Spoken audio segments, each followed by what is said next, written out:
Le programme de couverture médicale universelle boudé par les Ivoiriens, Cuba se joint à l'Afrique du Sud dans sa plainte contre Israël pour génocide dans la bande de Gaza. Le président Vladimir Poutine se dit ouvert à la discussion avec les pays de l'OTAN. Voici le monde en bref avec Janice Ndongema.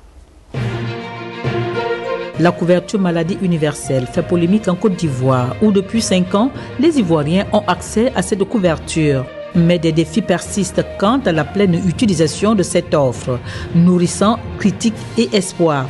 Prenant la mesure de la situation, les autorités d'Abidjan entendent améliorer la carte sanitaire utilisable. Dans les établissements privés, seuls 13 millions de personnes sont enregistrées dans la base de données de cette assurance qui représente environ 40% de la population ivoirienne.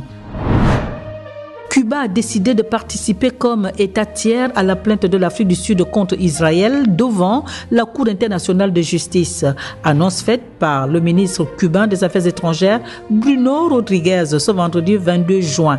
Cuba fera usage de son droit de présenter en tant qu'État tiers ses arguments légaux pour appuyer une interprétation de la Convention sur le génocide qu'il estime qu'Israël a violé de manière flagrante par ses actions dans le territoire palestinien illégalement occupé, précisément dans la bande de Gaza, précise le gouvernement cubain.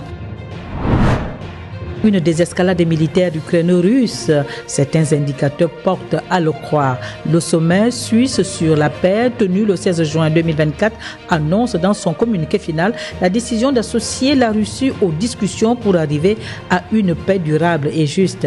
L'Union européenne et l'OTAN n'ont donc pas prêché dans le désert, puisque le président russe Vladimir Poutine a déclaré qu'il était prêt à discuter de la sécurité sur le continent eurasien avec les pays membres de l'OTAN. Vladimir Poutine a fait cette déclaration alors qu'il recevait les diplômés des écoles militaires et de maintien de l'ordre à Moscou ce vendredi 22 juin.